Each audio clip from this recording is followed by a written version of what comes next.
Okay, I'm going to write a function to calculate the sum of the cubes of numbers. So I give it a list of numbers and I want to find the sum of the cubes. You could probably do this with vectors, but let's see how to do it with a function, with a for loop. A lot of the stuff you can do in Matlab, you'll never need to loop. So, but it's there. If you can't figure out how to do it with vectors, you can figure out how to do it with a loop. So let's go this way. My, let's see, it was going to be the my for. So I'm going to create a function by right-clicking new function. Remember that? Best way to create a function, in my opinion.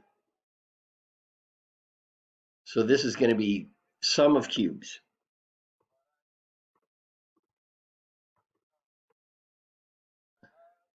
Input argument, a vector, some vector.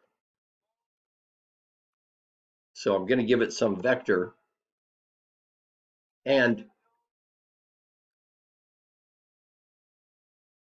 okay, it's unused. It's giving me some warnings. It might be unused, unset. Well, of course it is. I just got it started.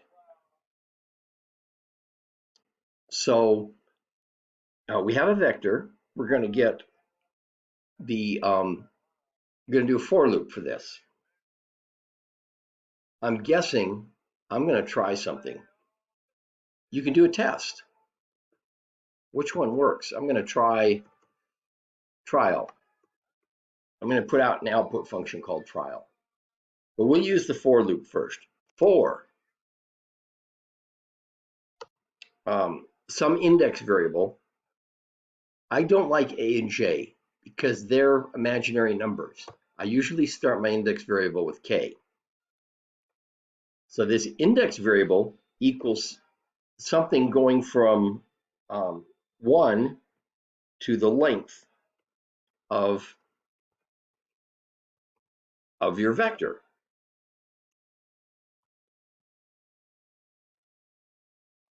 And I'm going to end it. So I got a loop going on here.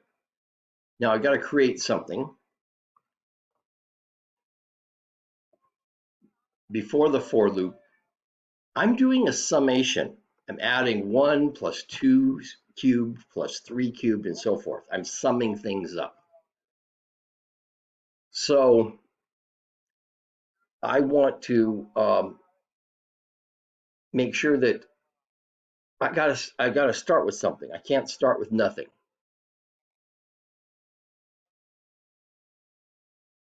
So I set, it's called an accumulation variable. My accumulator equals 0.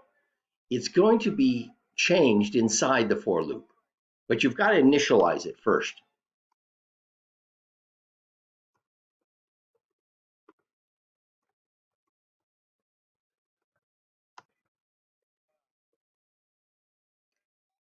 Okay, this is brackets is unnecessary, so I just make it a habit. When a bracket's necessary, when I don't need them. Okay, it doesn't. If I put brackets in, it doesn't care. So I'm cool. Now we're just going to say my accumulator equals what the value it was before plus my your vector of k. So k is going to step from 1 to 2 to 3 to 4 and so forth. And I'm going to raise it to the third power. Now, did I use a period or a comma there? I used a comma. I want to hit a period. And I could take the semicolon off just so that we could see what's going on. There's the for loop. It's just going to go through and do this stuff. Run it. Not enough input arguments, and I told you earlier, you can't use this green triangle to run a for loop. This is why. I've got to do it like this. So this will sum up all the cubes of numbers from 1 to 100. There we go. And I forgot to return it. Oh my gosh. And I didn't return trial either. What we want is the sum of the cubes anyway, so I might as well just use that variable. We want to return sum of cubes. So I might as well just use that variable as my accumulation variable. And I hit the triangle again. Okay, I'm thinking it's a script, not a function. There it is. So now we got an answer. For loop goes through it. Let's see what it looks like here. Now remember, you got to save it before you can run it. A little bit different than scripts. I could use the green triangle with a script, and this would save and run. You got to save this separately, and you have to go to the command window here. Now, why? I guess I haven't started it yet. Have I?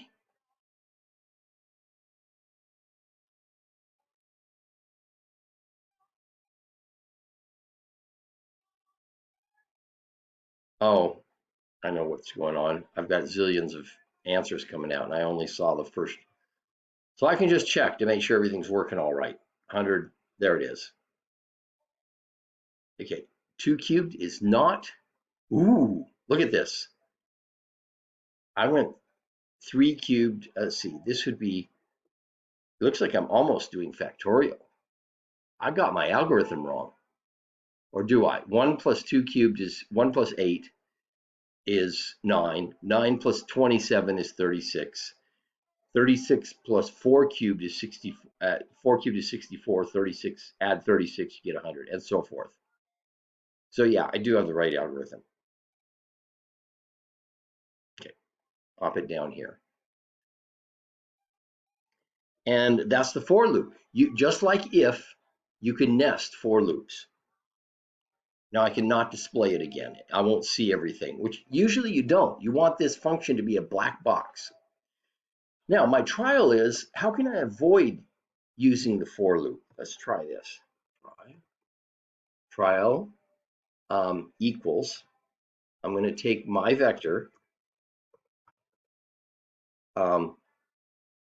dot raised to the third power. So each element is going to be raised to the third power. And I think this will add it up. Oops.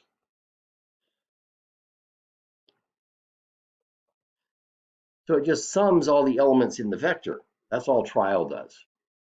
And I could leave, just to make sure my algorithm works, I could leave the semicolon off and we'd see what's going on. And I need to save. Oh, it's saved. No star here. If there's no star, it means your function is saved. Ooh, they both work out identically. So for this problem, I could have avoided a for loop altogether. You might not figure out how to avoid it. I mean, those things happen. How do I do this with Matlab vectors? Go back to chapter 5 and figure out how vectors work. And how do I do it with vectors? I don't know how. Well, then you can always do this. Okay. That's why Matlab is so powerful, though. For people who really understand how to use it, oh, gee, I can avoid all this looping. I can avoid a lot of stuff that somebody in Python or C++ or Java or something would do. That's why engineers really like Matlab. Besides all the math stuff, it's got the Laplace transforms, ordinary differential equations, and you're going to be getting into that stuff. But eventually, so it's got really big, powerful math plus vectorization means I don't have to think about all the logic of looping a lot of times. And linear algebra, anything involving linear algebra, I don't have to think about it. I can just use vectors and matrices. So with that, I'm going to end my discussion of the for loop.